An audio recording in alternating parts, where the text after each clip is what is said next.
कैसे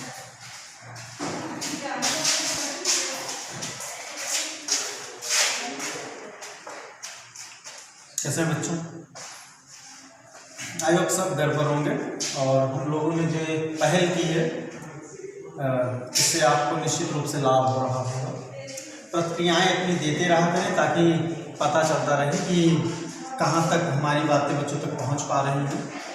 और आज हम लोग शुरू करेंगे कक्षा 12 का एक प्रकरण फिगर ऑफ स्पीच। कल किसी कारणवश आप लोगों के पास वीडियोस नहीं पहुंच पाया था और आज हम आपको बताएंगे फिगर ऑफ स्पीच, जिसे हिंदी में कहते हैं अलंकार। अच्छा, इंटरमीडिएट के सिलेबस में अलंकार से यानी कि फिगर ऑफ स्पीच से 4 नंबर का प्रश्न परीक्षा में पूछा था। तो हम यहाँ पर आपको बताना चाहेंगे कि फिगर ऑफ स्पीच है क्या। तो figure of speech is an expression, ये क्या है? एक एक्सप्रेशन है which is uncommon and derivative greater effect, जो बहुत ही अनकॉमन होता है और बहुत बड़ा परिवर्तन करता है। अच्छा, हिंदी में हमने सुना है, पढ़ा भी है क्या, कि काव्य की शोभा बढ़ाने वाले शब्दों को अलंकार कहते हैं। बिल्कुल वही चीज, हर साहित्य में ऐसे शब्द होते हैं जो उस लिटरेचर की, उस साहित्य की शोभा बढ़ा देते हैं। उनके प्रयोग से वो साहित्य जो है, वो लिटरेचर, चाहे जिस भाषा का, चाहे हिंदी का हो, चाहे उर्दू का हो, चाहे इंग्लिश का हो, ऐसो मान, तो उसके प्रयोग से उसकी सुंदरता बढ़ जाती है। और ये काम जब इंग्लिश में होता है उसी को हम फिगर ऑफ स्पीच कहते हैं। मैं यहाँ पर चूंकि इसको जोड़ इसलिए रहा हूँ ताकि आप आसानी से ये समझ जाएं कि ये कोई बहुत बड़ी बात नहीं है, आप इस चीज़ को जानते हैं। इंग्लिश में figure of speech, in case of English there are 7 figure of speech is, उनके नाम हमने आपको पहली बार बताया है, फिलहाल एक बार आप फिर से सुनिए।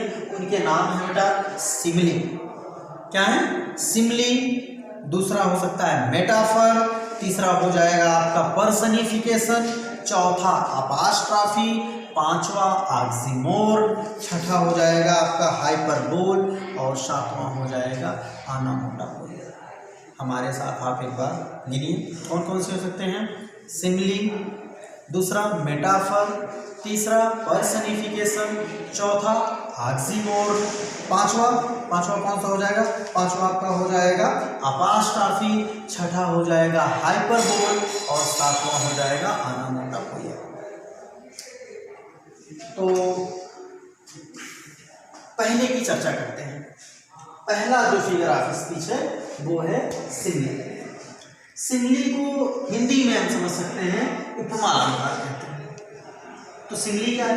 सिमिली की परिभाषा लिखने के लिए आए तो वहां आप लिखेंगे simile is a figure of speech in which the comparison made between 2 object and comprising word like as so is used. मतलब सिमिली एक ऐसा फिगर ऑफ स्पीच है जिसमें कंपैरिजन किया जाता है। क्या किया जाता है? कंपैरिजन, कंपेयर किया जाता है। कंपेयर मतलब तुलना की जाती है, कंपैरिजन किया जाता है किसका? 2 ऑब्जेक्ट का।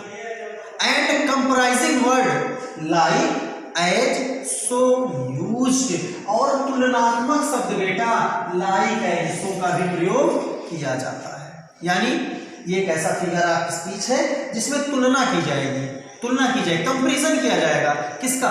2 वस्तुओं का। और तुलना करने के लिए किसका यूज होगा? कौन से शब्द का यूज होगा? बताइए कौन से शब्द का यूज होगा?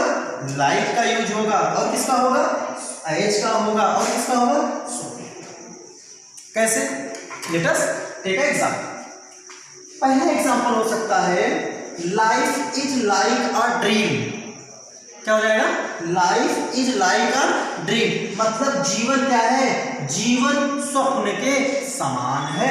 आप इसका बहुत ही आसानी से अर्थ बता सकते हैं। Life is like a dream, जीवन कैसा है? जीवन स्वप्न के समान है। तो बताइए किन 2 चीजों की तुलना की जा रही है? आप समझ पा रहे हैं इस एग्जाम्पल को देखकर? हाँ बिल्कुल, लाइफ की और ड्रीम की। आपने बिल्कुल सही बताया, लाइफ और ड्रीम की तुलना की जा रही है। और तुलना करने के लिए, कंपेयर करने के लिए कौन से वर्ड का यूज हो रहा है बेटा? लाइक का यूज हो रहा है। किसका? लाइक का यूज हो रहा है। तो यहाँ सिमिली फिगर ऑफ स्पीच हो जाएगा। अगला एग्जांपल ले लेते हैं, सी इज लवली एज क्लाउड। यहाँ पर आपको दिखाई नहीं दे रहा होगा, मैं आपको बता देता हूँ। सी इज लवली एज क्लाउड, वह इतनी प्यारी है जैसे कि बादल। तो किसकी किसकी तुलना की जा रही बताइए? इसकी पहला शब्द तो क्या है? सी। दूसरा बताइए कौन सा होगा? बिल्कुल सही, क्या होगा? क्लाउड होगा। तो सी की तुलना क्लाउड से की जा रही है। और तुलना के लिए कौन सा शब्द यूज किया जा रहा है? कंपेयर के लिए कौन सा शब्द यूज किया जा रहा है?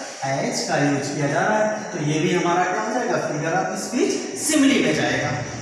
नेक्स्ट आगे एग्जांपल ये देखिए, let us take another example. She is as firm as a rock, वह इतनी कठोर है, दृढ़ है, वह इतनी she is as firm as rock, वह इतनी कठोर है जैसे कि चट्टान। तो उसकी तुलना चट्टान से की जा रही है, इसकी तुलना बेटा रॉक से की जा रही है। सी की तुलना कोई फेमिनिन जेंडर है तो उसकी तुलना रॉक से की जा रही है, स्त्रीलिंग है। और उसको क्या बताया जा रहा है? वो कितनी मजबूत है, रॉक की तरह है। और तुलना के लिए कौन सा वर्ड यूज हो रहा है? एज यूज हो रहा है। तो यहाँ पर ये हो जाएगा हमारा सिमिली। आपकी बुक में कुछ और भी एग्जाम्पल है जिसे मैं सब पढ़ देता हूँ, आप ध्यानपूर्वक देखिएगा। I wandered lonely as a cloud. कुछ और भी एग्जाम्पल ले लेते हैं हम लोग, तो आपको पढ़ने में आसानी होगी। तो I wandered lonely as a cloud, तो वह ऐसे टहलती है जैसे कि, I wandered lonely as a cloud, मैं ऐसे घूम रहा हूं जैसे कि बादल। तो तुलना की जा रही है बादल से, और एज शब्द भी लगा हुआ है तो सिमिली हो जाएगा। My love is like a red red rose, मेरा प्रेम लाल लाल गुलाब के समान है। तो वहां पर मेरे प्रेम की तुलना लाल गुलाब से की जा रही है, और लाइक वर्ड भी लगा हुआ है। अच्छा, she is as fresh as dew, वह इतना ताजा है, मतलब वह इतना तरोताजा दिखाई देता है जैसे ओस की बूंदे, ड्यू मानी ओस की बूंदे। अगला हो जाएगा, she float like a laugh from the lips of a dream, as shine the moon in the cloud sky, she is the her poor at was seen. तो बहुत सारे एग्जांपल्स मिल सकते हैं आपको। कुछ फेमस एग्जांपल में बातचीत करूँ, she is as firm as rock, मैंने आपको बताया ही। तो इस तरीके से आप पढ़ लीजिएगा। आज मैंने आपको केवल और केवल एक छोटा सा वीडियो है, आप लोगों ने कहा था कि वीडियो बहुत लंबा नहीं होना चाहिए, तो सिमिली की परिभाषा और सिमिली के बेटा कम से कम आप में 5 एग्जाम्पल डिफिनीशन लिखिएगा। और डिफिनीशन आप कहीं से भी लिख सकते हैं, लेकिन शर्त एक है कि जो डिफिनीशन आप लिखेंगे वो डिफिनीशन आपको लर्न ही होनी चाहिए।